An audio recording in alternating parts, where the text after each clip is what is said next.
ક્રોધમાં આવીને દુર્વાસા ઋષિએ ભગવાન શ્રી કૃષ્ણ અને દેવી રૂકમણીને 2 શ્રાપ આપ્યા હતા. પહેલો શ્રાપ હતો ભગવાન અને દેવી રૂકમણી વચ્ચે 12 વર્ષનો વિયોગ થશે અને બીજો શ્રાપ હતો દ્વારકાની ભૂમિનું પાણી ખારું થઈ જશે. આનું કારણ દેવી રૂકમણી અને ભગવાન દ્વારકાધીશની પટરાણી હોવા છતાં પણ તેમનું નિવાસસ્થાન અલગ 2 કિલોમીટર દૂર દ્વારકાધીશના મંદિરથી બનાવવામાં આવેલું છે. આવો શું છે આ રહસ્ય, તેના વિશે જાણીએ. એકવાર ઋષિ દુર્વાસા પોતાના શિષ્યોની સાથે દ્વારકા નગરીની પાસેથી પસાર થઈ રહ્યા હતા. તેમણે પોતાના શિષ્યોને શ્રી કૃષ્ણને મળવાની ઈચ્છા બતાવી. તેમણે પોતાના શિષ્યોને શ્રી કૃષ્ણને બોલાવી લાવવા માટે દ્વારકા મોકલે છે અને તેમના શિષ્યો દ્વારકા આવીને દ્વારકાધીશને કહે છે કે ગુરુદેવ તમને યાદ કરે છે.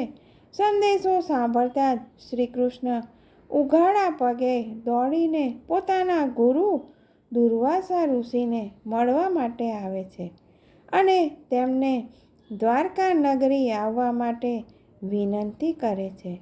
પરંતુ દુર્વાસા ઋષિ ત્યાં જવાનો ઇનકાર કરે છે અને દ્વારકા જવા માટે તેઓ શરત મૂકે છે.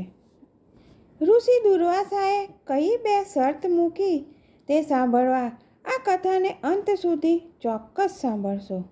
જય શ્રી કૃષ્ણ મિત્રો, સ્વાગત છે તમારું મારી ચેનલ સ્નેહ સાગરમાં. જો આ દુર્વાસા ઋષિની અને શ્રી કૃષ્ણની કથા આપ સર્વને પસંદ આવે તો લાઈક, શેર અને સબસ્ક્રાઈબ કરશો. ભગવાન શ્રી કૃષ્ણ દુર્વાસા ઋષિને પોતાના કુલ ગુરુ માનતા હતા. એટલે ભગવાન શ્રી કૃષ્ણ અને દેવી રૂકમણી લગ્ન બાદ ઋષિ દુર્વાસાના આશ્રમ પહોંચે છે અને ઋષિને મહેલમાં જઈને ભોજન ગ્રહણ કરી અને આશીર્વાદ આપવાનો આગ્રહ કરે છે, જેને ઋષિ દુર્વાસાએ સ્વીકારી તો લીધો, પરંતુ તેમણે શરત રાખી કે જે રથમાં તમે બંને આવ્યા છો એ જ રથને તમે બંને પોતાના હાથોથી ખેંચીને મને તમારા મહેલ સુધી લઈ જાઓ તો હું તમારા મહેલમાં આવીશ.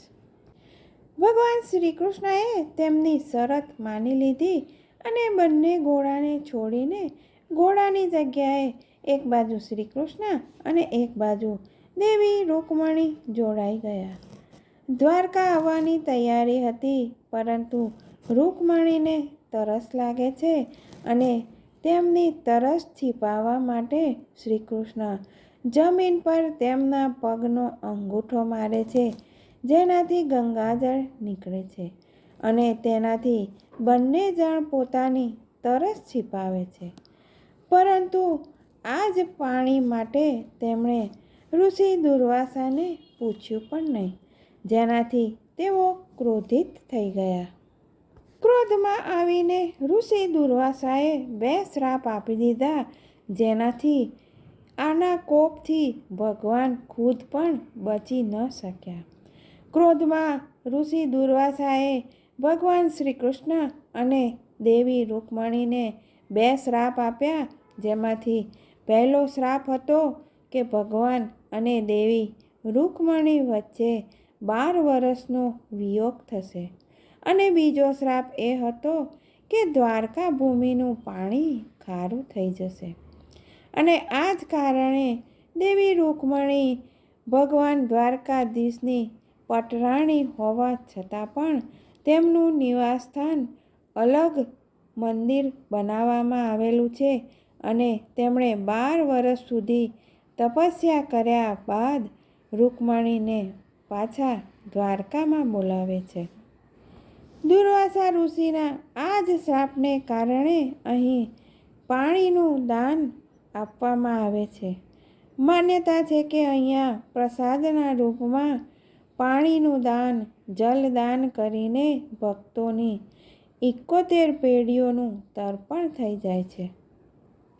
જ્યારે રાજકુમારી રૂકમણીના પિતા તેમનું વિવાહ શિશુપાલ સાથે કરવા ઈચ્છતા હતા, પરંતુ રૂકમણી દેવી ભગવાન શ્રી કૃષ્ણને પોતાના પતિ માની ચૂક્યા હતા.